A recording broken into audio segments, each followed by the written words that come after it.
En la década del 60, algunos grupos minoritarios, como las mujeres o los negros, comenzaron a protestar y a cuestionar el sistema impuesto por sus gobiernos con el objetivo de lograr más derechos, la desaparición de la discriminación y que sean considerados por el Estado como una persona más. Surgieron movimientos contraculturales, los cuales cuestionaban el funcionamiento del sistema.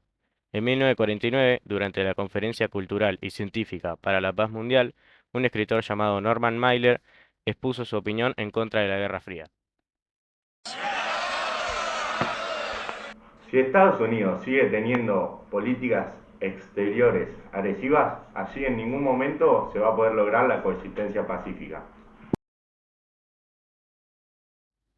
Luego, los diarios, a él y a su grupo, los catalogaron como comunistas. Otro grupo manifestante fue la generación Beat. Entre ellos estaban los hipsters, los cuales eran abatidos al sistema. Esta generación buscó salidas espirituales tales como el taoísmo y el budismo. Un periodista agregó el nick a la palabra Beat, dejándola como Beatnik en referencia a un satélite lanzado por la URSS llamado Sputnik, tachándolos de no norteamericanos. Aparecieron otros grupos, como por ejemplo la cultura underground, la cual se caracterizaba por las drogas alucinógenas. Los diggers, que eran grupos hippies altamente politizados que tenían pensamientos de izquierda libertarios, su objetivo era una sociedad anarquista, es decir, sin la existencia de un Estado, con la libertad de poder elegir su sexo, su propia religión, entre otras cosas. Otro grupo de manifestantes fue el de las mujeres, las cuales pedían un modelo de mujer cómoda económicamente, ama de casa, esposa, madre y consumidora.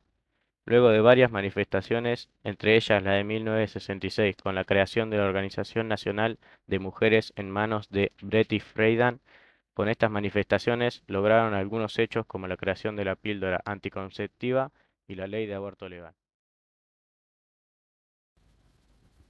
Otra de las principales protestas en contra del establecimiento de Estados Unidos eran la de los negros. En la década del 60, los afroamericanos realizaron movimientos por sus derechos, reclamando la no discriminación y la segregación. Estas protestas eran pacíficas No sin nos ningún tipo discrimines de solo por violencia. nuestro color de piel. No somos una raza, somos todos iguales. El líder, Martin Luther King, representa a los negros en busca de la integración de estos en la sociedad. Para esto, realiza diferentes sentadas en parques y marchas La pacíficas. discriminación. Vamos a seguir protestando pacíficamente hasta que nos den el derecho al voto. Otro de los líderes que defienden a los negros es Malcolm X, el cual simpatiza con las luchas del liberalismo de los pueblos del tercer mundo. Crearemos el partido Pantera Negra. Buscaremos una autodenominación de los negros y un nacionalismo del mismo. Vamos. Además de los negros, los estudiantes tuvieron una gran participación. Muchos de los jóvenes criticaban a la burguesía cómo era su participación y el capitalismo de estos. ¡Ea, ea, ea! ¡Capitalismo fuera! ¡Ea, ea, ea! ¡Capitalismo! El Mayo francés fue una protesta de los estudiantes realizada en Francia, en la cual los jóvenes se conectaron con la clase media y criticaban el imperialismo del Estado. Los estudiantes protestaban contra los policías de la ciudad y se defendían con adoquines.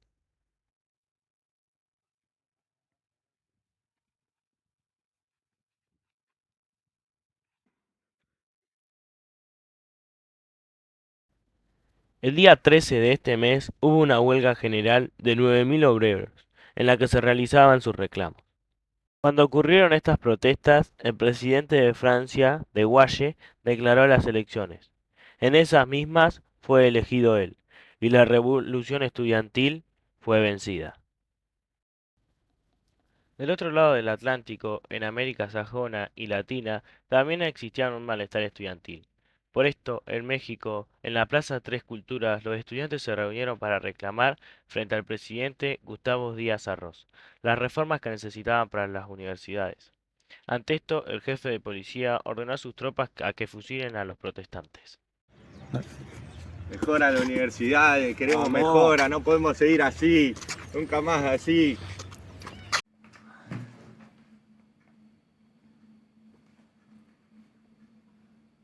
Todo listo. Fusílenlo. Me cansaron. Con el fin de la Segunda Guerra Mundial ocurrió un gran cambio social. En la década del 50 existió un deterioro de la democracia. Luego de la Guerra Fría, Estados Unidos le tenía miedo a la URSS. Entonces generó instituciones de LATAM que le darían apoyo a Estados Unidos, con la iniciativa de restablecer el orden y la democracia en diferentes países. Uno de estos fue en Guatemala. En 1944, obreros, estudiantes y la clase media reclamaban la democracia. En ese momento Jorge Ubico era el presidente, el cual se fue del poder. Allí entró Federico Ponce, el cual no le dio mucha importancia a estos reclamos y Francisco Arana y Jacobo Arbenz realizaron un levantamiento armado el 20 de octubre de 1944 y sacaron al presidente del poder.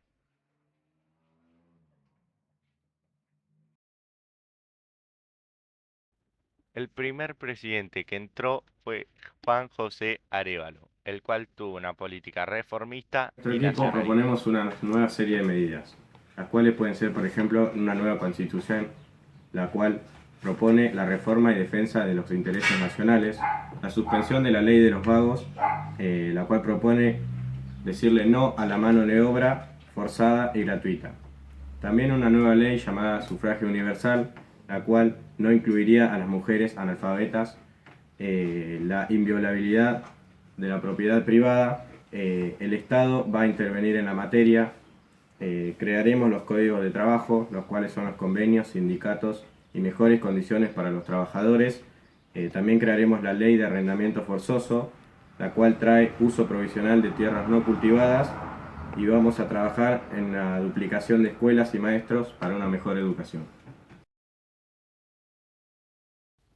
El segundo presidente fue Arbenz, el cual creó derechos cívicos y políticos y una reforma agraria. Con esto generó una mejora económica y social A en el país. continuación, nombraremos algunas de las medidas que tendremos para esta campaña. La creación de la Confederación General de Trabajadores de Guatemala. Haremos un puerto sobre el Atlántico. Reuniremos el país de este a oeste con una ruta. Haremos una central eléctrica. Nos beneficiaremos económicamente gracias a la explotación del petróleo. Crearemos una reforma agraria. Esto nos traerá mayor producción y mejor distribución sobre las tierras a campesinos mediante la expropiación. Por esto, Estados Unidos acusó a Guatemala de comunista, que tenía intereses de la URSS y generó un golpe militar. Para ello, con el apoyo de la CIA, entrenó a un grupo militar en Honduras liderado por Carlos Castillo de Armas. Look and follow me, man.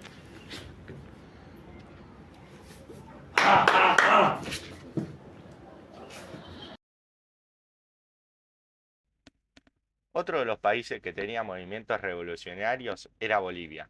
Entre 1952 y 1964 tuvo muchos de estos. Bolivia, para ese entonces, era el país más pobre de América del Sur. Económicamente, la población solamente contaba con un porcentaje muy bajo de los sectores de producción. La principal riqueza del país era la minería, de la cual se apoderaban principalmente tres familias ricas. Estas eran las Orchil, Aramayo y Patiño. Estas tres familias eran denominadas La Rosca, las cuales tenían el apoyo de Standard Oil. Esta era una empresa de Estados Unidos. Estas tres familias obtenían beneficios sin importar los derechos de la población. En 1944, Juan Lechín creó la Federación de Mineros, en la cual proponía la eliminación del trabajo forzoso y gratuito, apoyando así a la clase obrera del país. En 1952 entró como presidente del país Víctor Paz Estanzuelo. Este era el jefe de la MNR, Movimiento Revolucionario Nacionalista, y tenía el apoyo de Juan Lechín. Cuando asumió, sufrió un golpe de estado y fue derrocado. Intentó hacer un contragolpe para volver al poder, pero no pudo y fue reprimido por Estados Unidos. Y cuando parecía todo perdido, los mineros y campesinos le ganaron al ejército.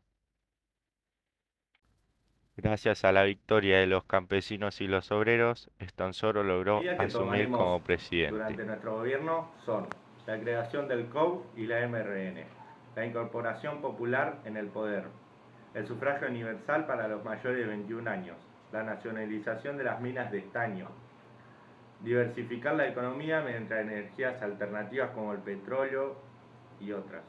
Las milicias serán populares, es decir, que estarán a cargo de los campesinos y los obreros, y haremos una reforma agraria. El siguiente presidente en gobernar en Bolivia fue Hernán Siles Suazo, el cual fue el primer presidente elegido por sufragio universal. Durante esta presidencia, la MRN no estaba funcionando bien. Había una falta de ganancias de productividad y el precio del estaño había bajado.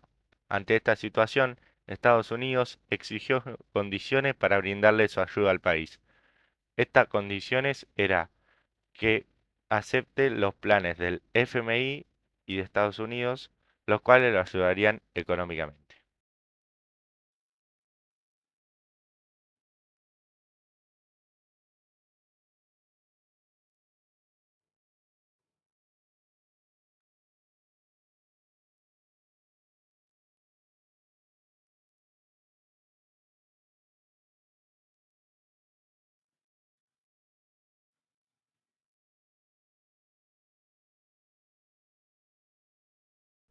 Suazo y luego Estenssoro se tuvieron que reformar según el orden que establecía Estados Unidos. Así se desmanteló poco a poco el movimiento campesino.